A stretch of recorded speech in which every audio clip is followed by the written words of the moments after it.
Hello and welcome to another episode of HR Live. We've spoken at great length over quite a significant period of time now around the challenges that SMEs are having in the recruitment market in 2022 that's led by sub 3.5% unemployment. Throughout these months and probably even longer than that now, we've shared tips and tricks and strategies that our recruitment arm of our business has used in order to attract and retain talent on behalf of our members. And today we're going to go a little bit further. Today we're going to take you behind the scenes at a high-level discussion that I'm going to have with On Demand HR's Managing Director, Clint, Indrele, where we're going to be workshopping some of the out-of-the-box recruitment and retention ideas we have for the remainder of 2022 and into 2023. So today's going to be unscripted and unfiltered, and to be honest with you, we have absolutely no idea if we'll find some nuggets of gold or we'll come up empty. So welcome today to On Demand HR's HR Live. Clint Indrele, welcome. Thanks very much, Andrew. Great to be back here again talking about these very interesting topics and, trying to give businesses a leg up in the market in their recruitment efforts. No, fantastic. I appreciate your time, mates. And for those of you who haven't watched the show before, of course, HR Live is the weekly live show where we take a HR workplace relations challenge that's impacting business. We unpack it and we offer some tips, tricks, and strategies in order that businesses can adapt or adopt rather to navigate through. My name is Andrew Colita. I'm the operations director of On Demand HR. And since 2010, we've been helping businesses of all sizes to navigate through Australia's complex industrial relations system.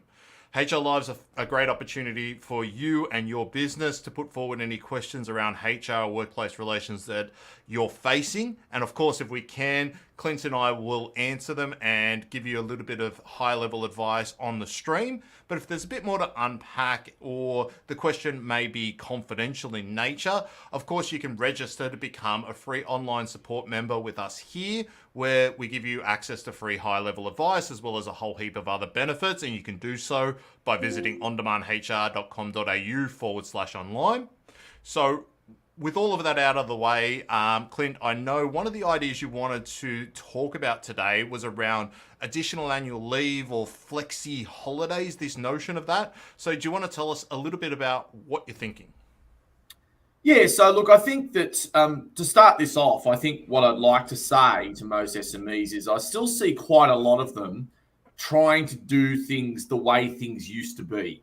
And the recruiting in the market, and there's in a lot of cases not really any new ideas. It's the kind of the same offering, trying to do things the same as they used to.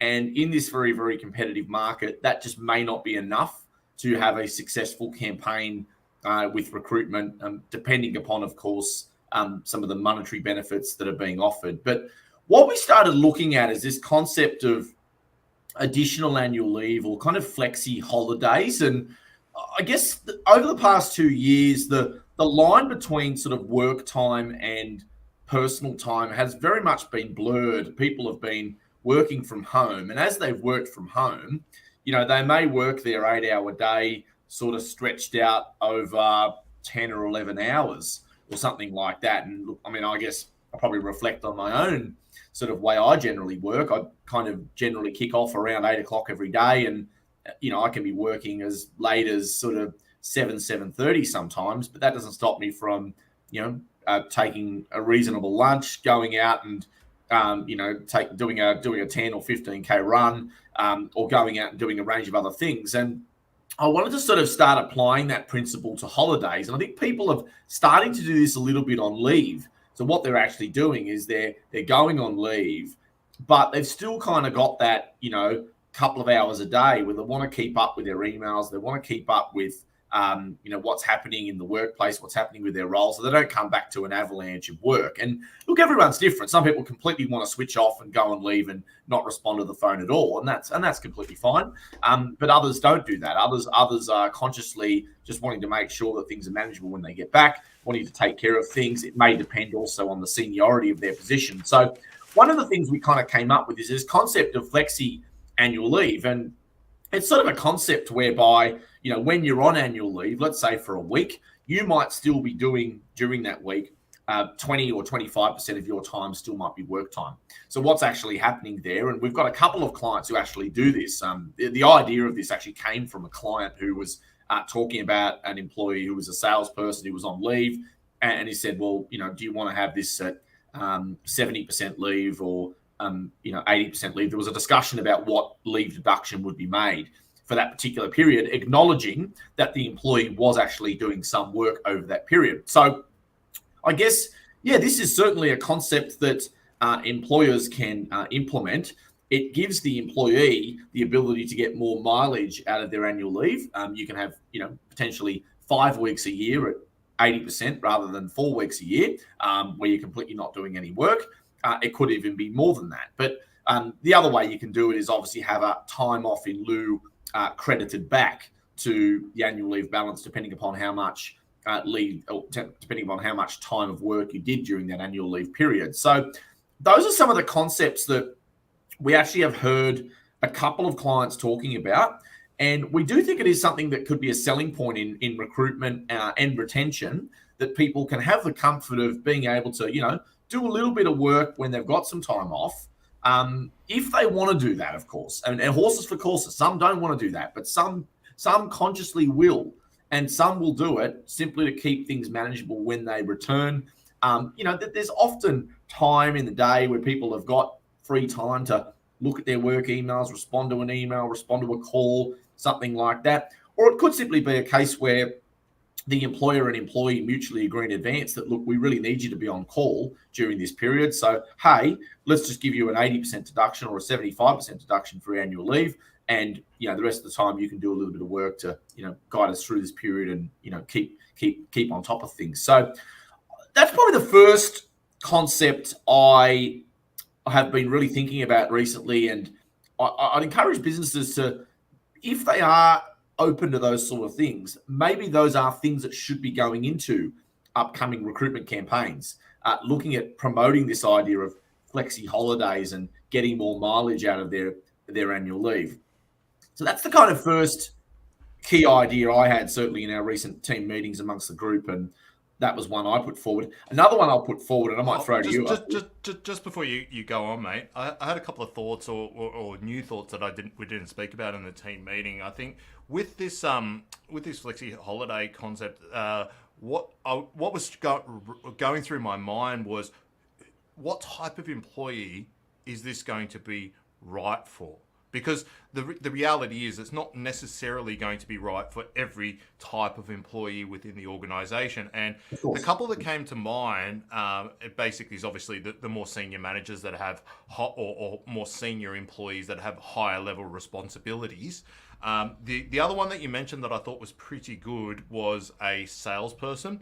And what that really sparked on in terms of the type of person or type of employee that I think this flexi leave will be really important for. What I think is unique about a salesperson is, salespeople or people tend to buy from people rather than from organizations. So the critical nature of that salesperson for that client you were mentioning was that he has a one-to-one relationship with the organization. So therefore, his job can't be done by anyone else because they cannot leverage on that relationship. So any employee that has one-to-one relationships with people or vendors or whatever it may be, I think this will be perfect for them, because it makes it much easier transition rather than someone to come in cold and try and leverage off that relationship, which is a really challenging thing to do, especially if it's being built up over months or years. The other point that I wanted to add, or what came to mind, is yes, from a recruitment perspective, if you were to implement this for your business, yes, you could say, well, it's similar to time off in lieu, as you mentioned, but I really think that flexi leave sells a lot better than, hey, if you do some work when you're on holidays, we'll give you an extra hour off. I think, like, in terms of marketing or promoting or recruiting, I think the flexi leave sells a lot better. So those are a couple of thoughts that came to mind. No, absolutely. And really this flexi leave probably feeds into the next concept that I've, been recently really thinking about for employers. And this notion of what I call WWW, or work when you want. And this is a concept probably more for white collar roles, I would say, but it's the idea that, for a 38-hour week, it can be worked, in the right circumstances, there might be some controls over when some of the hours need to be worked, but it basically can be worked whenever. So effectively, a person can, do a few hours in the morning, do a few hours in the day, do a few hours at night, do a few hours on the weekend, as they please. And this idea of kind of work when you want. And again, this is probably flexibility on steroids.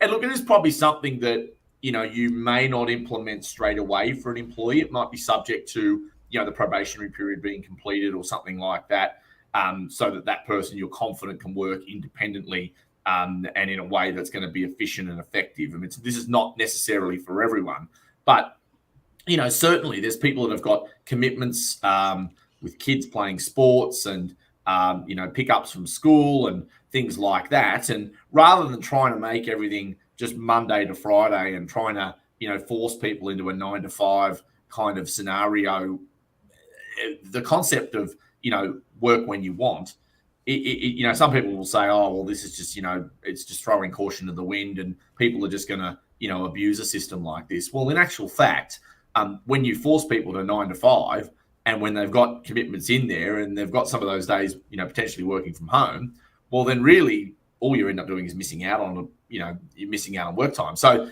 by having this idea of work when you want, well, really the person kind of almost has a degree of ownership to actually, complete what they need to do, whether it be at night, early in the morning, on a Saturday, on a Sunday, whatever that may be. And look, I know myself, and I don't know if I'm the exception or the norm here, but my energy flow, I'll work according to my energy flow, and some days that'll be 10 hours, some days that'll be 5, and sometimes that'll mean working on Saturday, working on a Sunday, things like that. But I would say that keeping still within a reasonable total of weekly hours, that's not working excessively or anything like that.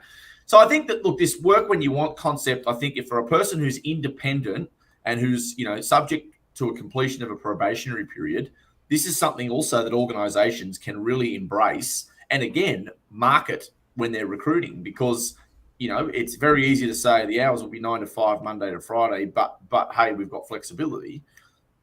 But what does that mean? Anyone really can say that. I think this idea of you can say you can work when you want, there might be a catch or two. You must work 4 hours between this and this because we've got customers who answer this time. Embracing concepts like this, I think, will actually improve the opportunity for recruitment and retention. And look, there'll be people that will say, oh, yeah, but this is just going to be open slather and people are not going to be effective working this way. Well, frankly, if you're not seeing the results and if you're not seeing the outputs, well, you've probably got the wrong person in the first place. And that's regardless of whether they're forced into a 9 to 5 scenario. Would a person work any better in a forced 9 to 5 scenario? And my argument would be that they wouldn't. So I think you either embrace this as a concept or you don't. And I think ultimately you're either hiring the right people for your organization or you aren't. And if you've got these sort of things on the table, you might be a better chance of actually attracting some slightly better candidates. I have a question for you that came to mind. Sure. So if you were implementing this within an organization, do you feel that this could be done on an individual or a team-based level? The reason why I asked the question, sorry, I don't mean to sort of load you up, is the thought that was going through my brain is why this works so well, I feel, at On-Demand HR is because sometimes you mentioned working to your energy levels. And I know, I do the same thing, but sometimes our energy levels clash. So, when you're switched on at 6 or 7 o'clock at night, I'm dead tired because I've been at work since 5 o'clock in the morning because that's when my energy levels match. So, but, I know that when you send me a message or ask me something or need something from me, I need to be able to respond to that when required. And from a team perspective, I think it might create a few challenges whereby if everyone, that was my work when I want. I wasn't working at that particular time, but I'll respond to you at 7 o'clock at night when I need an answer at, 10 o'clock in the morning.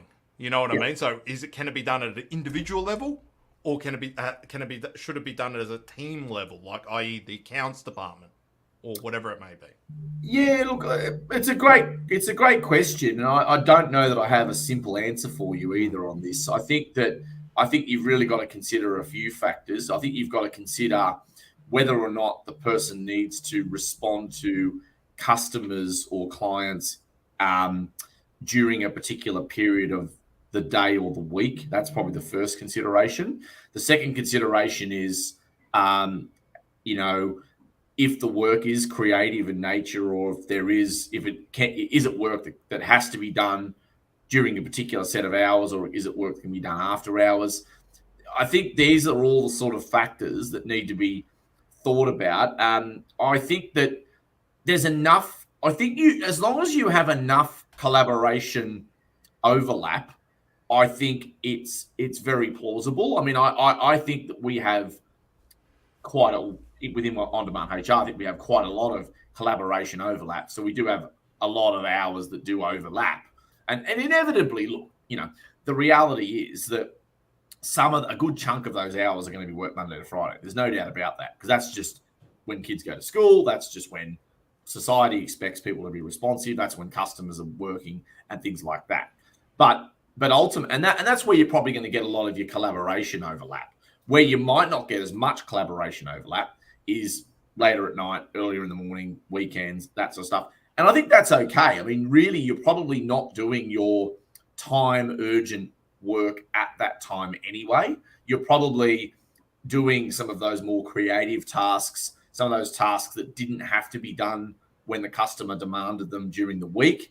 So, yeah, look, there might be the occasional, inconvenience, if you like, of some sort of collaboration being needed at a weird time of the week. But I think that overall, the benefit of a sort of work when you want concept, I think, would outweigh some of those slight tensions you might have with it, if you've got people that might be working to slightly different schedules. So I still think the bulk of your collaborations or your collaboration overlap's going to be, but that's all going back to what we spoke about in other sessions about, having an office v home day or days as working around your collaboration. And again, if you've got a good collaboration plan, or and you're having your one-on-one meetings, your team meetings, well, theoretically, most of your collaboration should already be done. I mean, yes, there will be the things that you'll have to call, discuss, that sort of stuff, sure. But ultimately, having good productive meetings and good productive collaboration when it's scheduled is going to deal with a lot of these sort of things that you've alluded to. Okay, so just two other points that came to mind, and probably sort of segueing into the next point I wanted to talk about. I feel like a lot of what we've spoken about here is aligning, I guess, our employment, the way we're remunerated, the benefits, employee benefits, to outcomes as opposed to hours worked as well.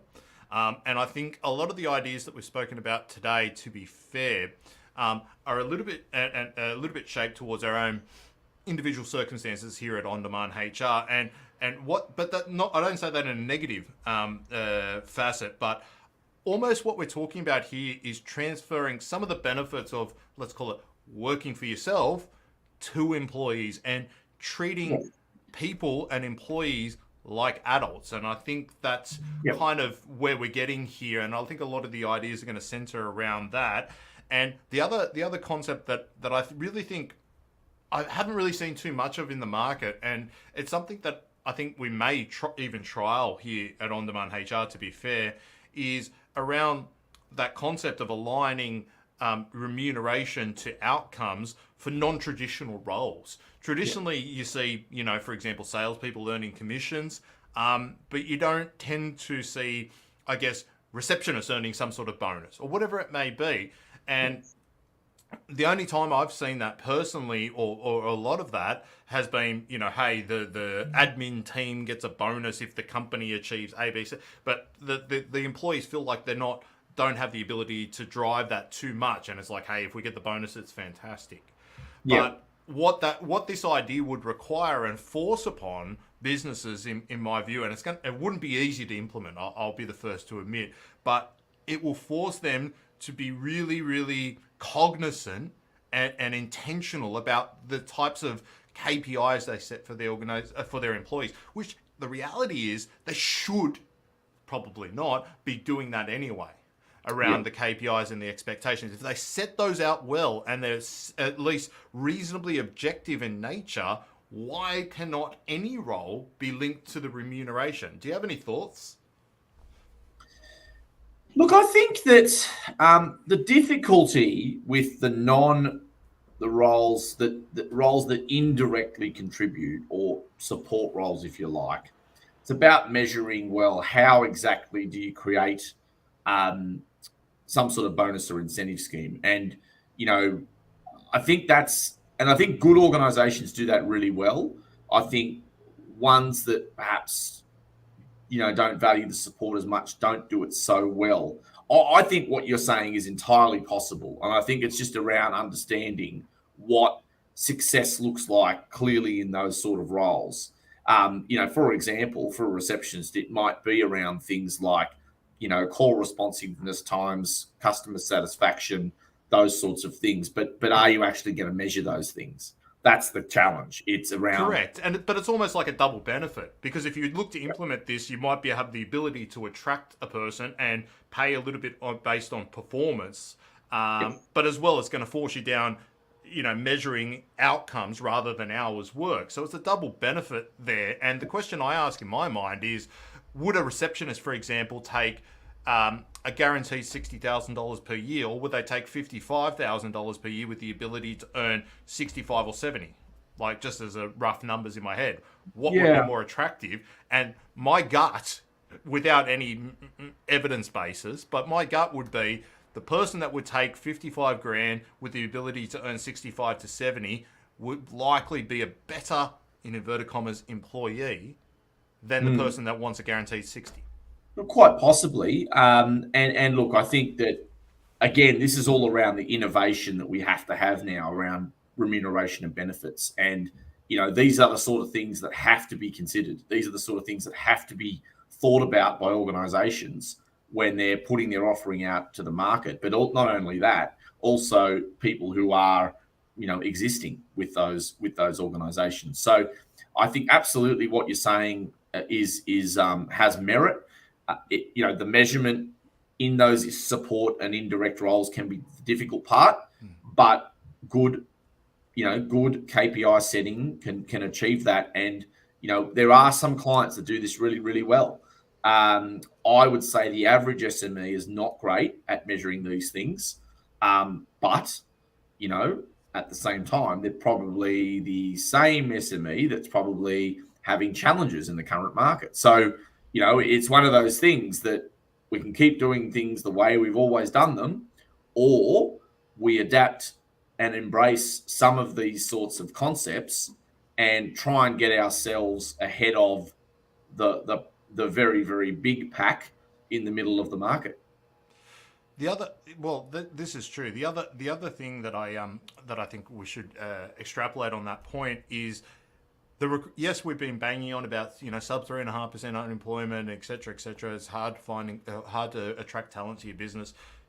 My last recruitment market update that I did last week, I think there's some evidence that the tide's starting to change and maybe swing back a little bit from the extreme candidates market that we'd seen throughout COVID and just outside the COVID period.